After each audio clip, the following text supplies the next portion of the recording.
Hello and welcome to the CHGO Sky Podcast presented by PointsBet. Use promo code CHGO when you sign up to get 2 risk-free bets up to $2,000. It is Monday, August 15th, 2022, and your Chicago Sky are just about ready to run it back. So this Wednesday, 7 p.m. Central, it begins again.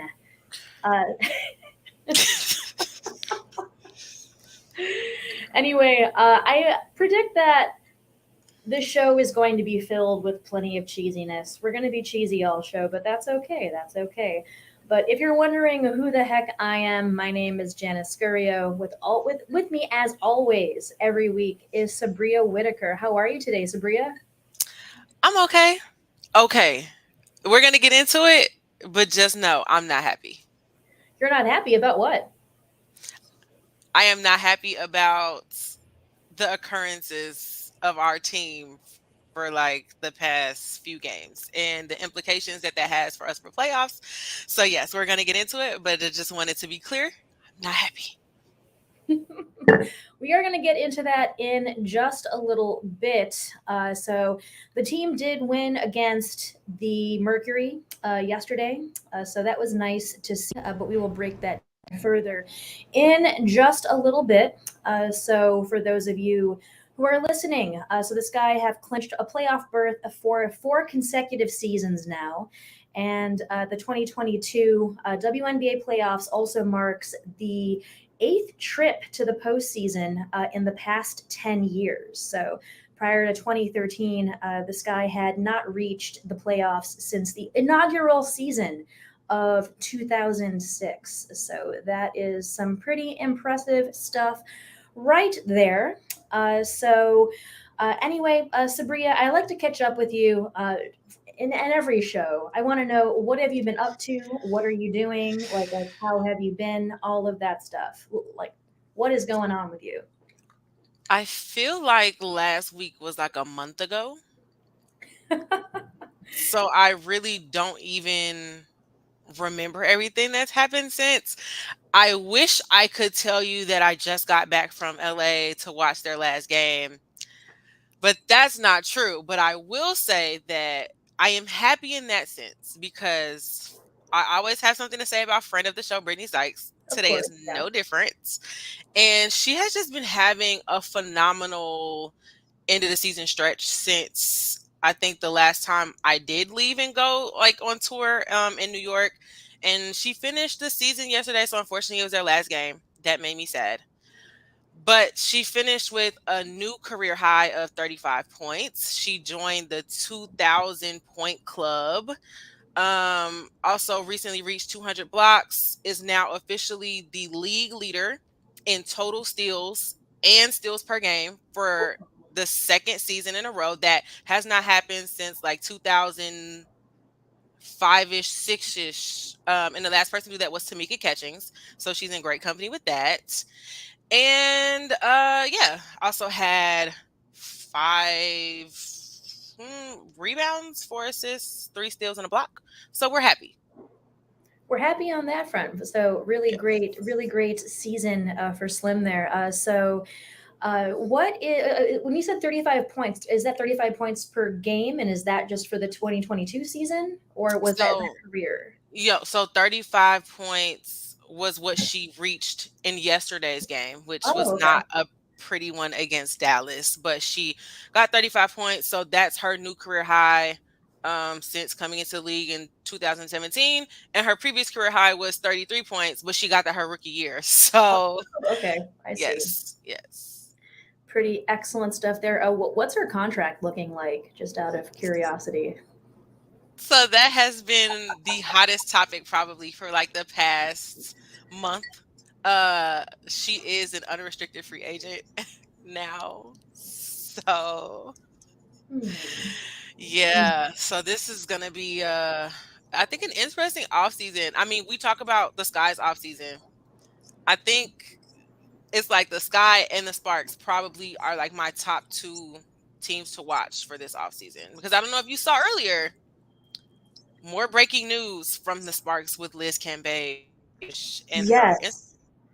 Instagram post. Yes, indeed. Yeah. I did see Liz's Instagram page, and I also know that NECA and Shanae are both free agents too after this year as well. So that team is going to Yes. look significantly different. And I don't know if you saw the tweet where NECA said that she and Shanae are essentially a combo package. Wherever NECA goes, Shanae will go with her. Yeah, so So I didn't get to see the source directly, but I was confused on if that was something that NECA said or something that Shanae said, because I do know that NECA was asked after the game last night that she wants to still be a Spark next season. And then I was hearing today that someone asked Shanae about her future, and her response was, "I'm going wherever NECA goes." oh. So that's interesting because as of right now, the only returning players are the rookies. I'm pretty sure I'm including Jasmine Walker in there and Katie Lou. So Christy Tolliver, NECA, Shanae, Slim, Lexi, I believe they extended Kennedy. Um, but when that was explained to me, it was more so like to keep paying her the rookie salary. So I'm not really sure how that's going to work. I know the interim coach Fred was talking about returning next season as well.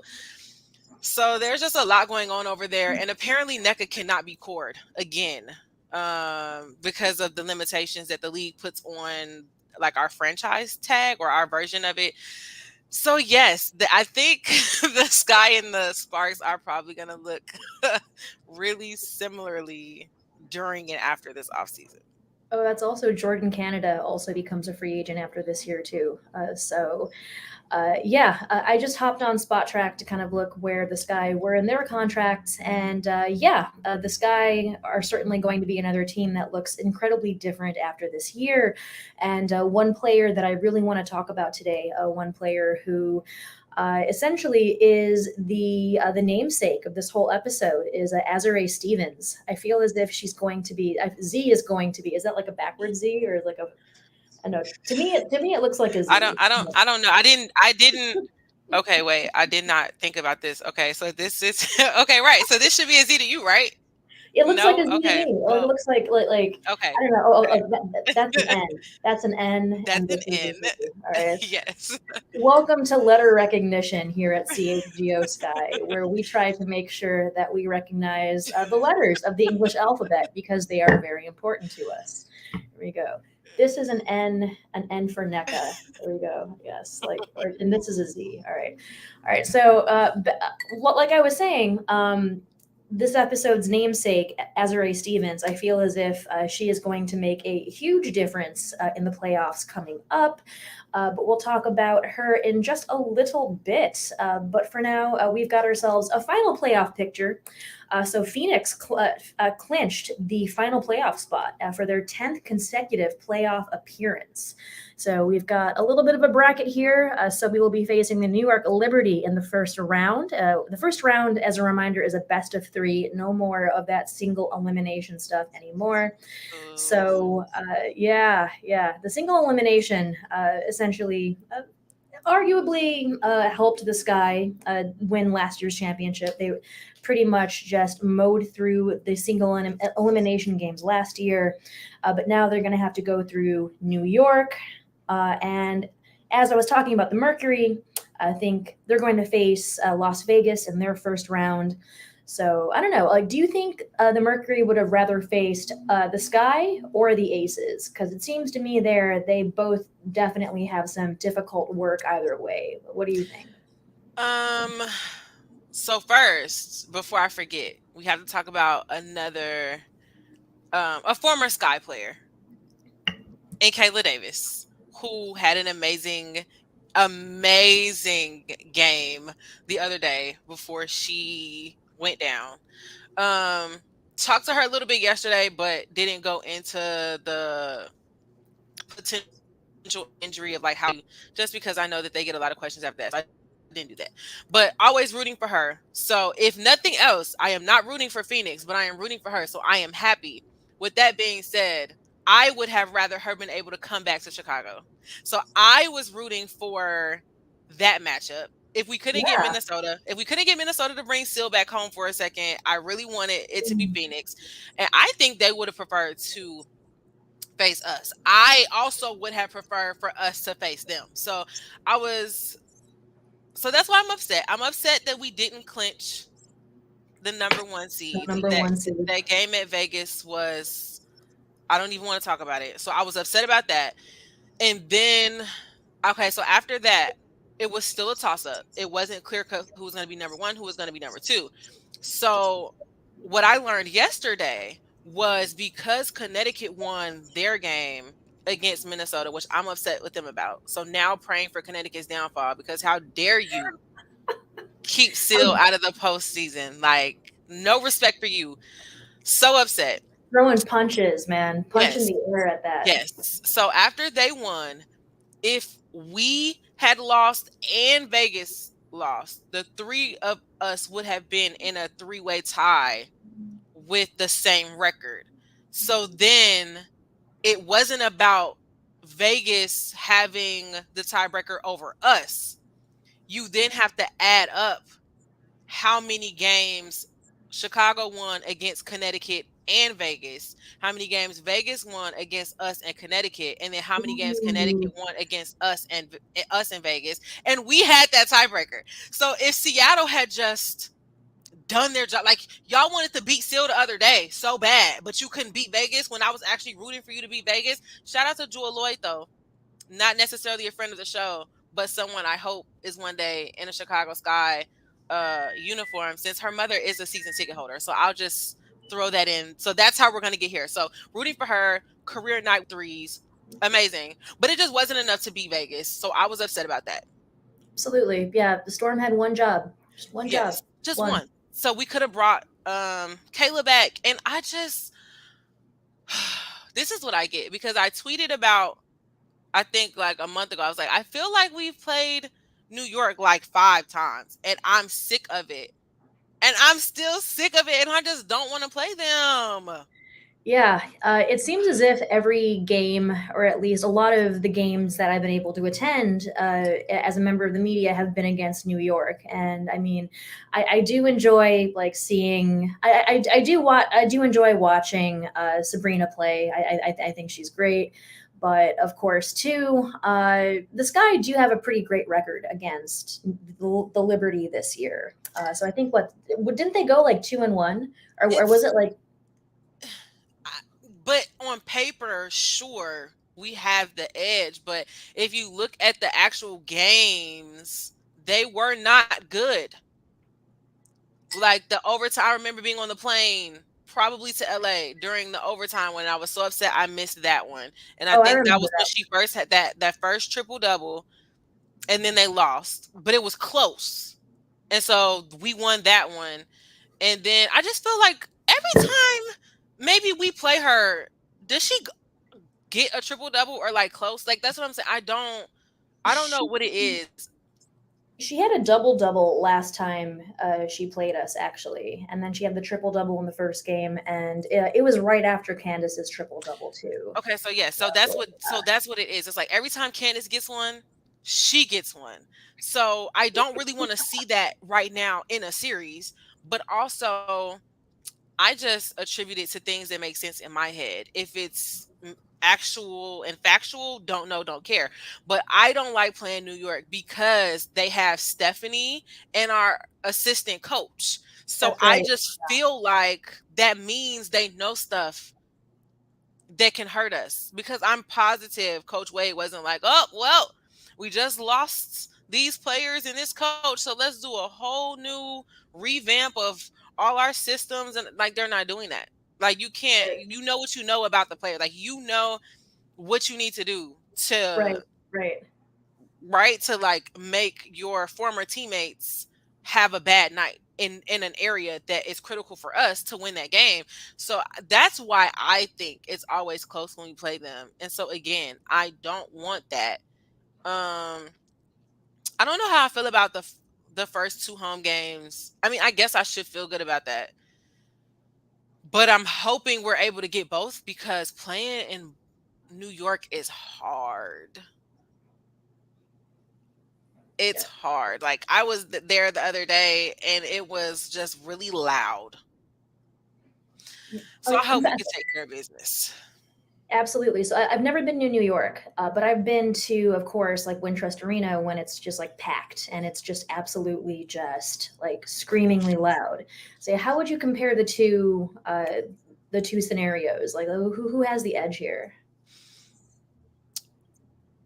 Okay. So I know this probably sounds backwards, and I could be wrong. Like, if someone is listening and you want to Google how big Wintrust is versus how big Barclays Center is, by all means. But when I was there, it felt like Barclays was bigger. So it's like, in my head, our fans in Wintrust should be able to feel bigger in theory because it's a smaller space. Right. And I don't, and like, when we're good at Wintrust, like, we're all the way up there. Like, when we're sold out, we're sold out. I don't think that they needed to use thing above the 200 level in Barclays when I was there. But if they do go all the way, we're in trouble.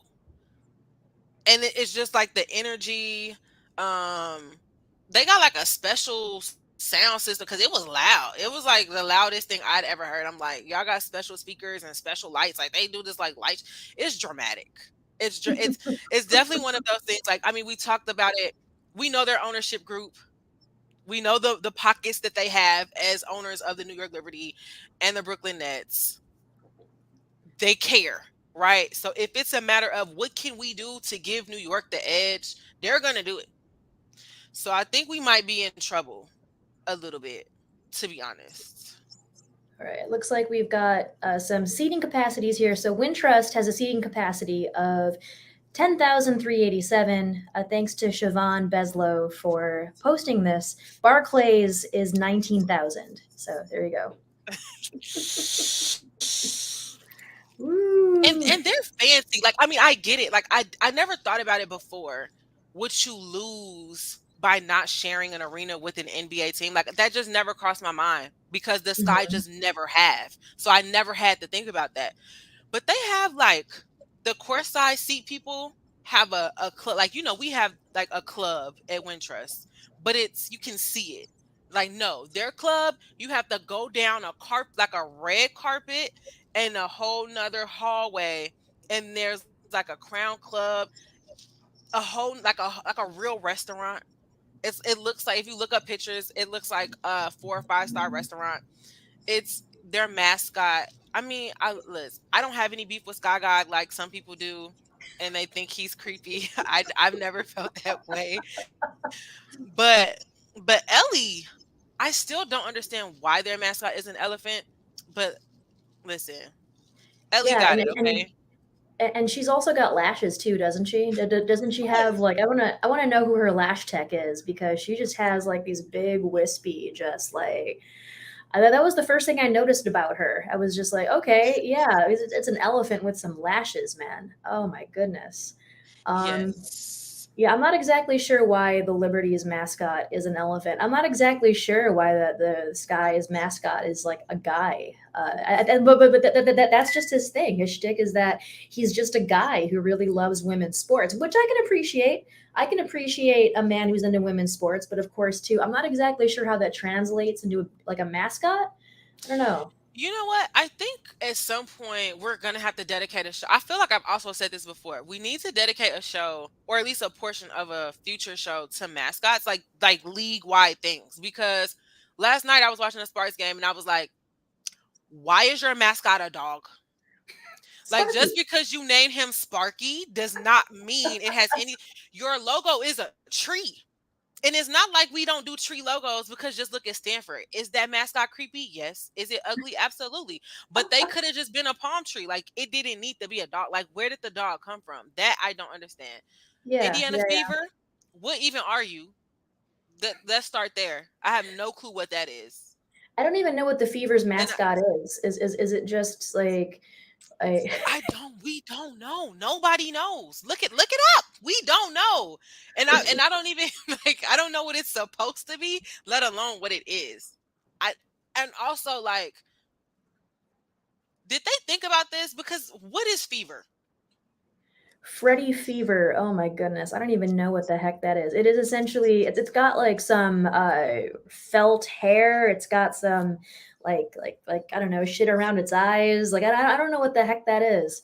But I don't know if like it's like a symptom. Like is it are we just like doing like because when I think about the Indiana fever, I just think of feeling hot. Like oh we're feeling a little sick over here. We're gonna need to take some PTO because the fever is here. So And that's nasty. So that's what I was getting at. Like, did they mean fire, but like something about fever? Like, I'm not really sure. And if we talk about Indiana Pacer, are we talking about like a pacer for like medical? Like, I'm not really sure like a where they were pacemaker. going. Like, I have a fever, so now I need a pacer. Like, I'm not really sure where they were going with that. I don't understand fever either, because, like, Yeah, should your mascot be a thermometer, or should you just be the Indiana Fire or something? But I or think maybe yeah, or maybe I just think maybe Portland had already done that. Was that Portland? Maybe they are okay. So maybe Fire was already taken. I don't know. Point is of the story is, or like an I anthropomorphic like disease or like a virus. Just like a literal virus just walking around, kind of like that's what what it looks like. So yes, that's what it looks like. That might be what it is. There's another mascot that looks like it could be the Fever's mascot's cousin, but I can't remember who that is right now, because I what think is it Dallas a is that's Oh yeah, Dallas has a Pegasus, which makes sense to me because Dallas is called the Pegasus City. So that makes sense, at least. look at you. I did not know that. I was like, had no clue. The only reason why I know this is because for whatever reason I was, and I really hate bringing this up because I know WNBA Twitter will jump on me. I was looking at ColourPop and they had some stuff on sale, and exactly, I know that face, I know that face. So the NBA collection is on sale. So I looked at the Dallas Mavericks palette, and I'm just like, this actually could pass off as a Lynx palette, honestly. So maybe if they like rebranded it, it could be the Minnesota Lynx palette, and maybe throw in like a neon kind of like yellow, like greenish yellow there. So one of the names of the shades was Pegasus City, and so I did a little research, and apparently that is Dallas's nickname. So there you go. So, but the only thing is that why is she named Lightning though? Why is the Pegasus named Oh Lightning? my god.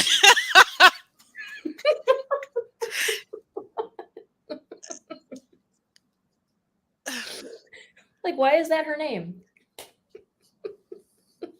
See, look, that I don't get it. I don't get it. That whole color pop thing was pre CHGO Yes, that show, was before CHGO. Yes. but in true me fashion, also a whole day spent arguing with people on Twitter, because that did not make sense to me, especially because, like you said, a lot of the WNBA teams were built under the ownership of NBA teams. So there's Mhm. similarity there in just names and colors. So like I don't get it. I I don't understand. And I'm not really sure who their target audience for that was. That was just weird. But yes, we're gonna have to talk about that maybe on the same episode. We have to talk about a deeper dive into why New York decided to release a nail polish NFT instead of actual nail polish. We brought that up like We earlier on did. the season. We were just like, "What the heck is this?" Like, but anyway, the WNBA has made some very odd steps in marketing. So perhaps that's another episode we can talk about that in the future, along with these confusing ass mascots. But probably the one thing, though, the one mascot that makes the most sense to me, of course, is the Lynx mascot because it's literally a lynx. Like I feel as if if it wasn't a lynx, I'd have to make some phone calls and just be like, "What the hell?" Yeah, and that's cute. I never done the research of like the lynx and the timberwolf, but I get it. I see where they were going. And while we're on the subject of Minnesota, I will just say I appreciate everyone involved who executed and allowed fans to witness the beautiful ceremony that Sylvia Fowles received during her Hmm. last after her last home game. That was cute. However, right, I peeped that. Love that. But I just really want to have a league wide conversation. Like I'm gonna write a letter. And I'm gonna write an open letter to the league and to all 12 teams. And so right now I don't know everything that letter is gonna say, but I just have two requests. Okay. Number one, we don't have to swag surf. Okay. Let's just stop it. And if for whatever reason you feel like it is necessary to swag surf at every game, and this is like no shade. Like I love when artists can live off of a timeless classic that is swag surf. And it absolutely is a classic. Yeah, And and absolutely. and I love that this like the Sky brought them to the playoffs last season. Hopefully someone over there knows that Atlanta booked them as well like the other day. So I think they did their one league appearance. Like honestly, if we should just do a league wide, like just have them do all the arenas and then after that we don't have to do it no more. So that's my first one. My second one, what is the WNBA trying to like single-handedly like there has to be something here with Nike where like they devised a plan to make the price of Air Force Ones go up because I don't think there's any reason for every team to buy Sylvia and Sue some Air Force Ones and then get them like custom hand painted. Like I just don't think how many shoes are they supposed to wear? Like Exactly. I mean, at least this guy gave Sil a recliner. I think at and least like, and like they said, how was she supposed to get that back in coach? she just put it in the exit row. I guess like just shove it right on there. So hopefully they figured out a way to get that to her. But these shoes, like Phoenix, I think gifted her one shoe was like a Minnesota Lynx shoe. The other shoe was a Chicago Sky shoe, and I'm like, that's cute, but what outfit she supposed to bust in with? Like that's a lot of colors. Like Yeah, that is. I don't really I don't know. Like, so I had this conversation on Twitter and Kayla Davis was like, well, maybe that's what they asked for. So now I'm curious to know when a player is retiring and you've deemed them worthy of gifts every game, because I feel like it's like Sue and Sylvia. And then Breon, she ain't getting no shoes. She got some jerseys though. Like how many frame jerseys? Like y'all all giving her the same. That's a whole nother thing. I just think people need to think about this. And apparently Kia Vaughn is retired now, which it was apparently discussed with a media member earlier in the season, but nobody cared enough, I guess, to pass that along. So I found out that she was retiring like 2 days ago during a spaces on Twitter. Like, Wow. So there's clearly levels to how players are treated, and she was in the league for 14 seasons. So yeah, where was I going with this? Okay, so the shoes, and I just want to know like how many she's supposed to wear, all these different pair of shoes, and I just don't see it. But hey, if that's what she wanted though, by all means. If you're like, hey, you're retiring, what do you want? And she's like, shoes. They're like, hey, Sue, what do you want? And she's like, shoes and jackets, by all means. But I just feel like maybe people should have discussed this to be like, okay, so I'm gonna do this. What are you gonna do? And I think it should have extended past, well, I'm gonna get a mid, I'm gonna do a high top, and I'm gonna do a low top. Because it was just not giving what it was supposed to give. So yeah. It's not giving utility. Like essentially, like you were thinking that these shoes should have some sort of utilitarian function. But I also just think too, yeah, they're supposed to just sit at home and look nice and just not have anything. Just, oh hey, look at these great shoes that the Phoenix Mercury gave you.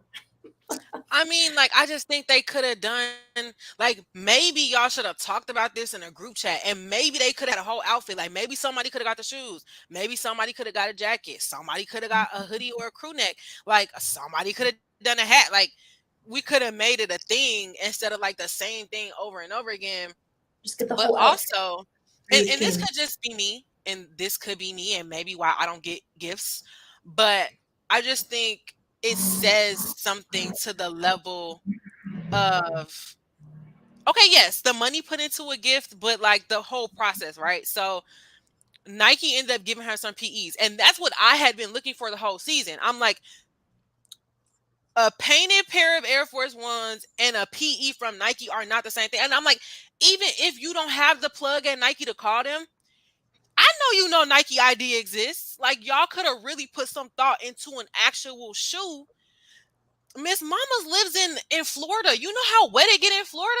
Like, what if she's walking somewhere in her new shoes, and then by the time she get where she going, even the end of the day, like all the paint gone. Like, Or she I'm steps just, crocodile or something. I don't know what Florida is like. I don't know. me neither. I don't go there. I don't really want to go there. But I just feel like it's levels, right? Like the same, like, okay, cool. Sue got some jackets.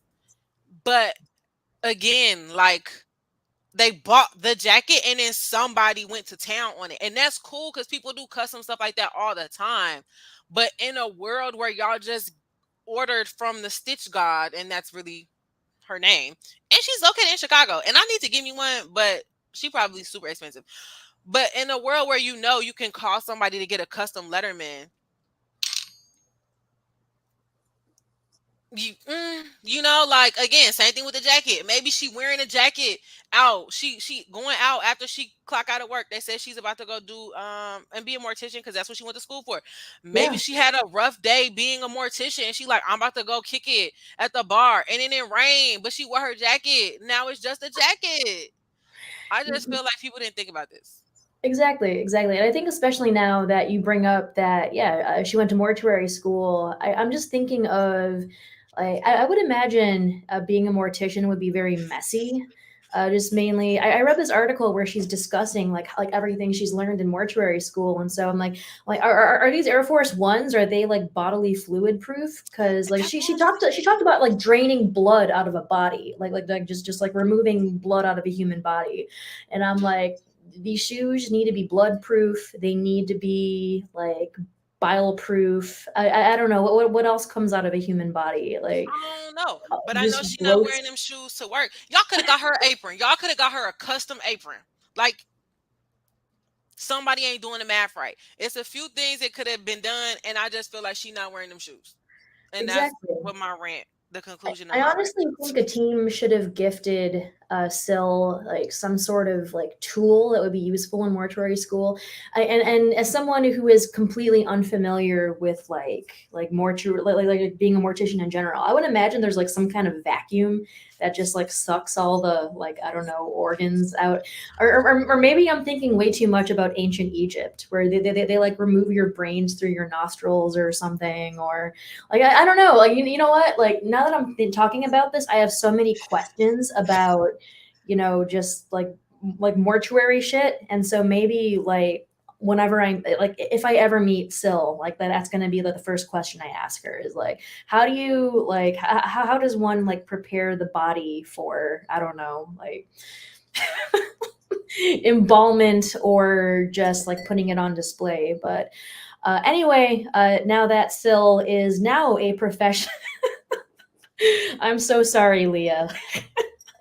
But anyway, now that Sil is preparing to be or is already a professional mortician, in her last year, I think it's great to point out that she led the league in rebounds per game in her fifth and final season at 9.5 per game, and is currently the career leader in rebounds, field goal percentage, and double doubles right now too. So. Yes.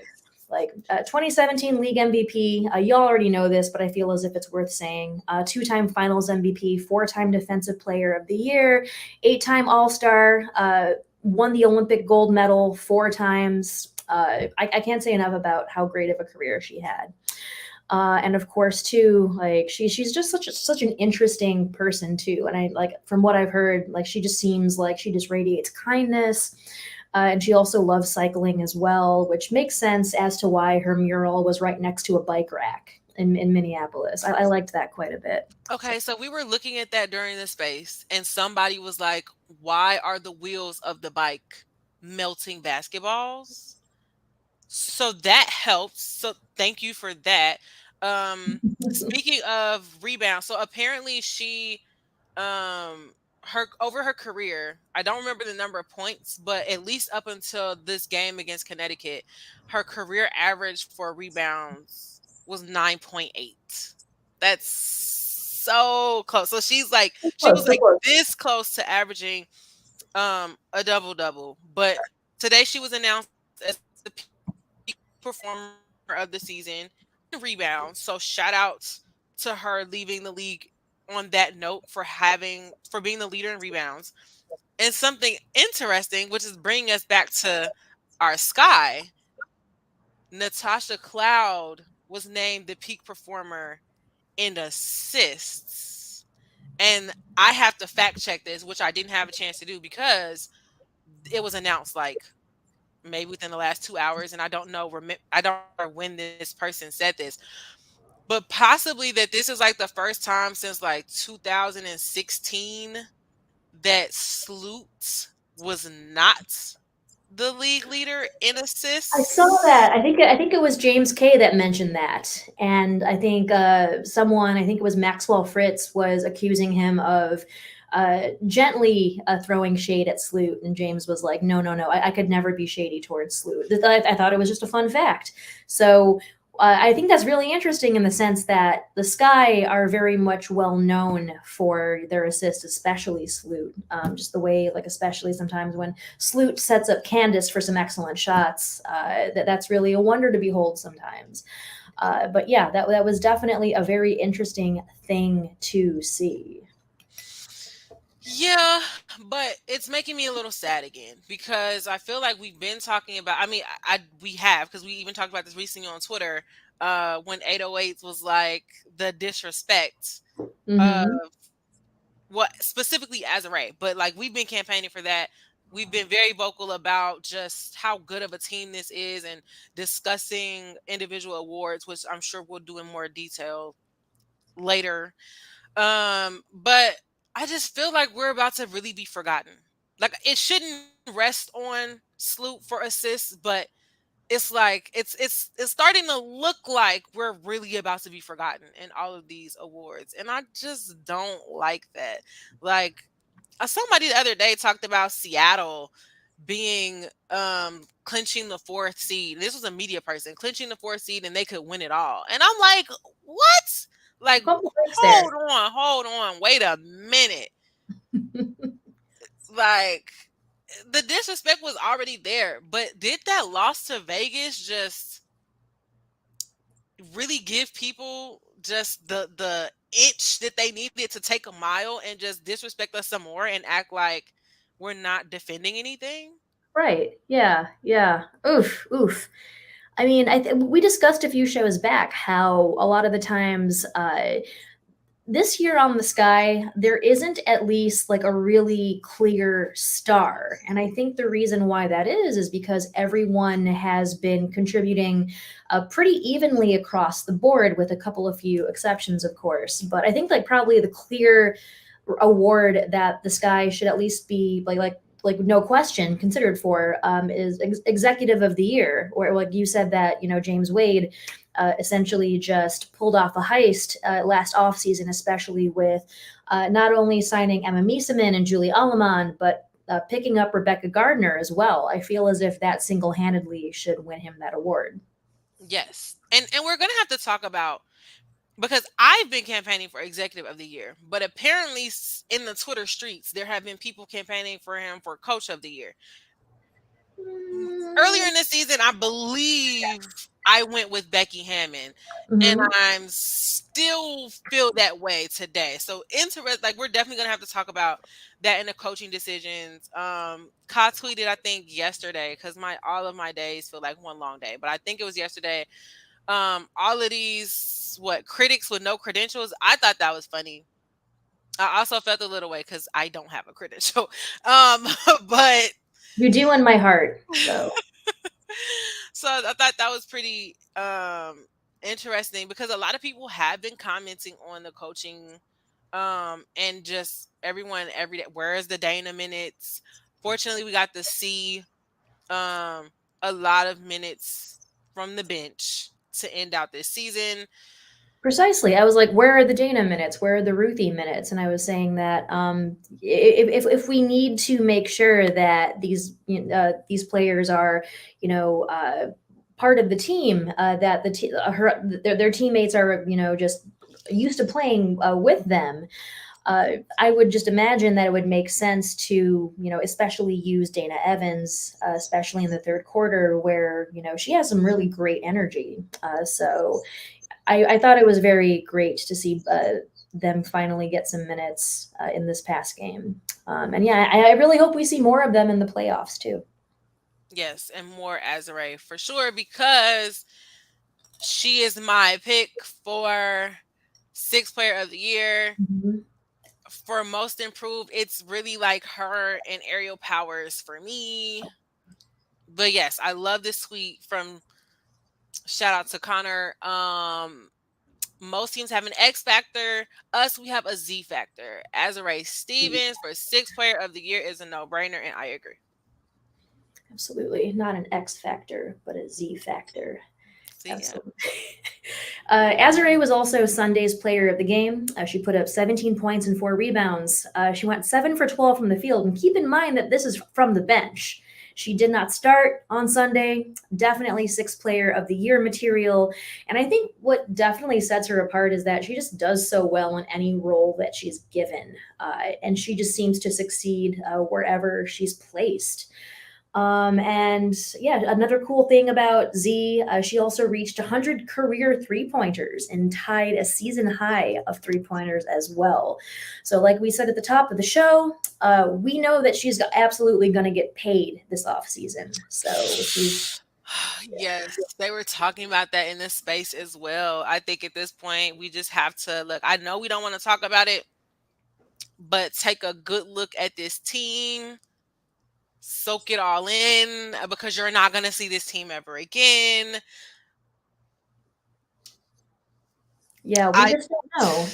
If you go into spottrack.com and look at the Sky's current player contracts, you will notice that a good 60% of them are ending in 2023. So definitely just take in this team, enjoy them as much as you can. And so speaking of enjoying things as much as you can, I am sure you are enjoying listening to us talk on this podcast. So if you want to support us, support CHGO, the benefactors of the CHGO Sky Podcast. So download the PointsBet app, use code CHGO when you sign up. Do it right now. You get 2 free risk-free bets up to $2,000. And if you make a $50 or more first-time deposit, you get a free CHGO membership that unlocks our web content. You'll get a free t-shirt of your choice from the CHGO locker. There's a great Sky shirt that you can get just in time for maybe round 2 of the playoffs, hopefully. But that's $2,000 in free bets, a free CHGO membership, free t-shirt, all for making a $50 first-time deposit at PointsBet. So PointsBet is your home for live in-play betting. In-play betting, you see an edge in the game you're watching. Is your team primed for a comeback? Don't just watch the game, bet along with it live. So more betting, more live markets, faster live cash outs, and follow along with your bets the moment they hit and stay in the action all game long. So once the game starts, don't just bet, live your bet life with PointsBet. And if you or not someone you know has a gambling problem and wants help, call 1-800-GAMBLER for crisis counseling and referral services. Okay, like now that we have talked a little bit about how this podcast is supported. Let's talk a little bit more about what the Sky have going on now. So they just have to survive 3 rounds because, the postseason format is is now better. I don't know. In my opinion, I think it is. I really think the single elimination games were just kind of, I don't know. One could arguably say that they allowed the Sky to win last year's championship, but otherwise, I also feel as if it's a little unfair to just base things off one game. But you may feel. Technically, things were based off one game to even get in the playoffs, especially if you have tiebreakers. Like, you could get knocked out of the playoffs from another team winning or losing, and you didn't even play in that game. So I just feel like you can say what you want about that being the single elimination, but we still beat the Connecticut Sun, who were ranked way higher than us. So it's just true. Yeah. To be fair, so like even if you have a series, if you're tied 1-1 or 2-2, and you go all the way to whether it's 3, 5, or 7, that one game, like, you're even, and that one game is like you're done. And I just feel like I'm not mad at it per se, but I just feel like with the shorter season, and look at a team like Atlanta. Good Lord, half their team truly was injured. So as much as I was rooting for them, and I really would have liked to see them in the playoffs, I don't know, like, if they would have been able to survive. So to have a shorter season, and then you just eliminate the bye, and now you have more games in the playoffs. I don't think y'all thought this through. That's just me, though. I enjoy single elimination. Give me the spice. And variety is the spice of life, they say. So if the Sky do run it back, and I believe they will, they'll become the first Chicago team to successfully defend a title since, get this, the 97-98 Last Dance Bulls. And so the last back-to-back champions in the WNBA were, of course, the Sparks in 2002. So it's been a while. I feel as if we need to break some records this year. So let's talk a little bit about the past 3 games. We're not going to get too deep into them. So the win against Phoenix was nice to see. But, of course, they didn't have Diana. They didn't have Skylar. But, of course, too, what was up with these past 2 losses? And I know at the beginning of the show, you said that you were mad, that you were upset because of these 2 games. Essentially, these losses were brutal. In both games, both opposing teams, Seattle and Las Vegas, put up 30 plus points in the first quarter. And I think that happened once before to the Aces during the Commissioner's Cup game. And Candace Parker said they threw the first punch. And Coach Wade also followed up with that and said, you can't give up 33 points in the first quarter and expect to win. But when it came down to these games, so what was it? Was it defense? Was it just poor shooting? And I know the Aces have a tendency to clog the paint and force the Sky to make really awkward threes. Is there something up with the rotations that need a little bit of an adjustment? But anyway, I want to know what you think about these two games and why exactly you're. I mean, I know why you're mad, but I want to know why exactly you're mad. Because I just feel like at this point in the season, there shouldn't be losses. They should be lessons. And it's clear that we're not learning them because we're doing the same thing every time we're losing. It's just like, I wouldn't be mad if you say you have a loss, you make an adjustment, and maybe you're like so hyper focused on that adjustment that it left room for error for something else. But to like die the same way is really annoying because Yeah, that's what playoff series are about. Allegedly, we don't want to do the single elimination because it's about adjustment. Well, we not adjusting, so that's why I'm just like, I don't like it. And I think part of that adjustment, like of being able to adjust in real time and not just, oh, okay, yeah, we lost this game, we're gonna go look at the film. And no, like, adjust of like, what are the weaknesses? Are you really preparing during the scouting reports? Like, what are you focusing on? What are you missing? Because I don't even remember where this came from, but whatever Vegas did at one point after I think we did the comeback and Becky figured out what it was and then she fixed it and then they started beating us. That's what I need. That's what I need right now. yeah. Like, some people have been someone did do like an anonymous call around to teams, talking to PR, talking to coaches, Ooh, I saw and this too. Yeah, right, and James Wade was up there for coach of the year, but I need the adjustments to make that happen, and we need to do that. So like I said, it's not just going back and figuring out after the game what happened so you're ready for the next game. That could maybe win you a game, but if you're going to win a series, you need to be able to make adjustments in real time and not just wait till halftime either. If you realize that every time during this, I don't know, like, when do you call a timeout? Does your team need a timeout when it's a 6-0 run or an 8 or a 10? Like, definitely don't wait till like you're past 10. Or even if they're not necessarily going on a run, but the momentum has shifted, do you need to call a timeout? If one player is not doing whatever you're asking of them, who do you put in to replace them?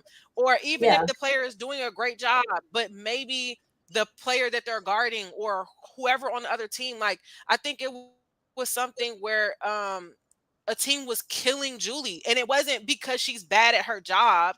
It's just when you have faster people, you need to put in faster people. Like, if they have in this taller person, where's your big? Like, just little things like that, and figuring out how to do that in real time. And I don't think we're doing that. yeah, absolutely. And I know in the post game conference after the Commissioner's Cup game, Becky Hammond had a laundry list. She gave us an itemized receipt of everything that like you need to do to beat the Sky. She is a very smart, like her basketball IQ is like through the roof. Like she's just like galaxy brain. And I just know this because, watching San Antonio Spurs basketball and having her be Coach Pop's right hand person, I'm like, yeah, she absolutely knows the game in and out, and like that has translated to the WNBA so very well. So yeah, she gave us the list and no adjustments were made after that, which I thought was interesting. And the fact that, yeah, all they had to do was continue to clog the paint. And they probably also know that the Sky generally are going through a 3-point shooting slump. Now, it did look a little bit better in the Phoenix game. And I know Allie Quigley turned like 3 threes like within 90 seconds, which was really great to see. But yeah, I'm sure the Aces took advantage of the fact that, yeah, we have to make sure that the Sky do not get good looks. Like, we have to defend them to the point where, yeah, they can't enter the paint, make their players afraid of entering the paint. And yeah, when you pretty much have one person in like a Ka just completely just like actually being able to successfully cut through defenders, like that's just one person though. So yeah, Exactly. you need to be able to adjust to all of that. Yes, because outside of just Cobb being that person that can part the sea to get to the basket, I think a lot of where Chicago's magic comes in are those cuts and just those amazing passes that I've been trying to find that video from that Disney Channel movie we were talking about before. I'm gonna find it. I'm gonna get it, and to prove my point. But when you are hell bent on those types of, oh my gosh, passes, most of that is coming in the paint. And so if they're clogging it and you can't do it, then that's why you're forced to take those threes that may or may not be hitting that day, depending on, I guess, who has the hot hand. And what did they do? I think they shut out both times. I think in these last few losses against them, they were just able to shut, was it Allie down? Exactly. Yeah. And how the heck do you shut Allie Quigley down? It's just, and if Becky knows how to do that, I would be very afraid. And not even just if Becky knows how to do it, because she told you that she has, right? Like, we're aware of the adjustments that she made because we're covering the Sky. But Mhm. if another team is smart, if New York is smart, granted, I know that they are coming in this with knowledge from, like I said, the player and the assistant coach who were with the Sky last season. But if they're really, really smart, you're looking at your opponent, or just everybody. You're looking at your opponent's schedule, and you're not just looking at what happened when you all played them. You go back and look at the teams that beat them and beat them good, and you figure out what they did. And then after that, you look at the pregame and the postgame conferences where they're asking the coach, or even halftime, you're asking the coach, what do you have to do? Matter of fact, I want somebody on Chicago to be assigned to go listen to the broadcast, because so many times in broadcast, like, you hear, let's say, a former coach or a former player, when they're analyzing their game, they're telling you the problem.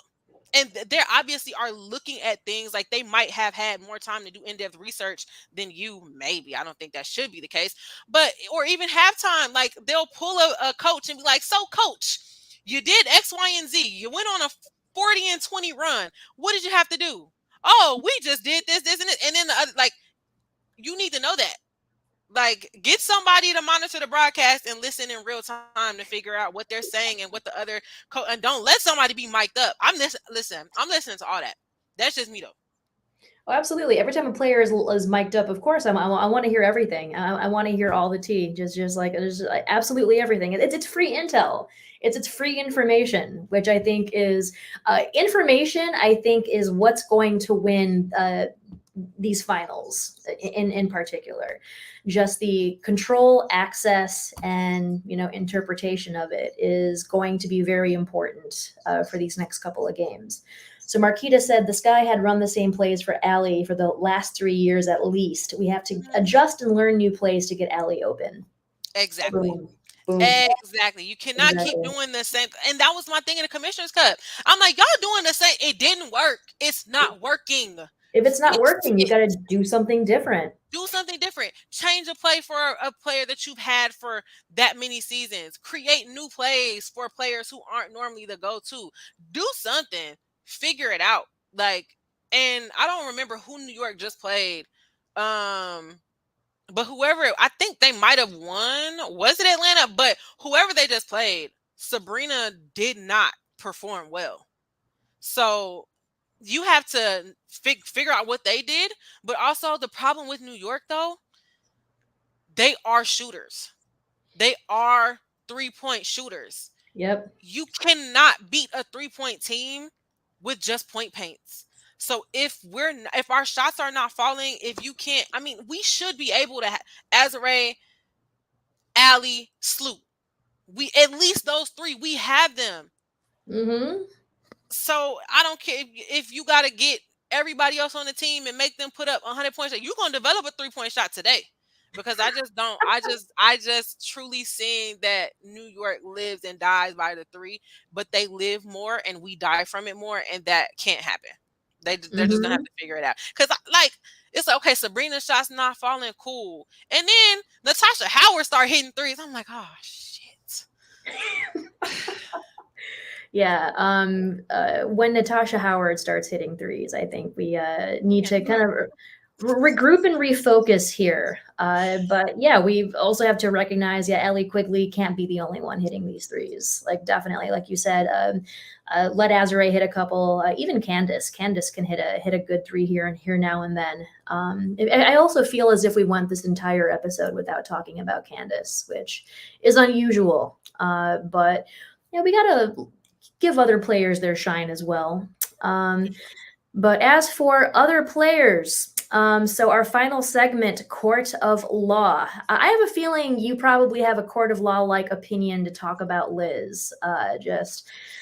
So if you saw, we talked about her Instagram post at the top of the show. Apparently, she is stepping away from basketball indefinitely. So she and the Sparks agreed on a divorce contract. Is that right? Like, this is I think it's like the second time this has happened this season. I know Tina Charles had a divorce with the Mercury just a little while back. But yeah, there is definitely some weird things going on with Liz, and you can please elaborate because I don't know the full story here. I mean, this is the first time she's commented. I can appreciate that she waited until the season had ended and that at least some players and coach were able to complete their exit interviews for media before. I really don't have much to say just because I think it's an unfortunate situation that a lot of people saw coming.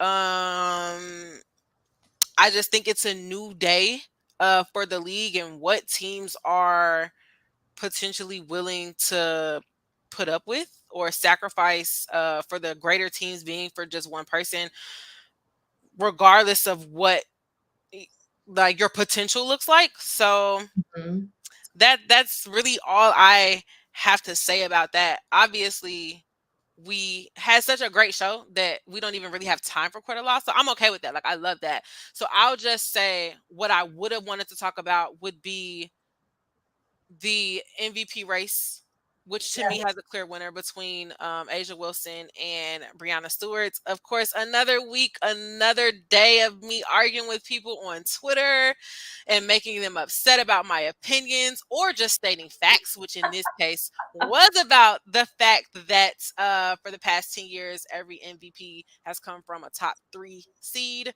Vegas is clearly number 1. Seattle is number 4. So I'll just leave you with that, and we will talk about that more next week. Absolutely. That's going to be next week's show. So guess what? There is a Sky game on Wednesday. It's going to be on the 17th. I believe tickets are still available too, from last I checked. You can spend like not even $20 and see a WNBA playoff game. I highly recommend it. It is such a good time. Wintrust Arena, I believe it's 7 p.m. tip-off. But anyway, it is the best of 3 against the New York Liberty. So hopefully the Sky can get it done and get it done quickly. So it's Sky in 2 for now. For now. But as always, Sky in 4, as always will be, and forever, Sky in 4. But anyway, that is our show. I'm Janice Subria. And I'm Subria Whitaker. All right. Have a great rest of your week. And as always, Sky in 4.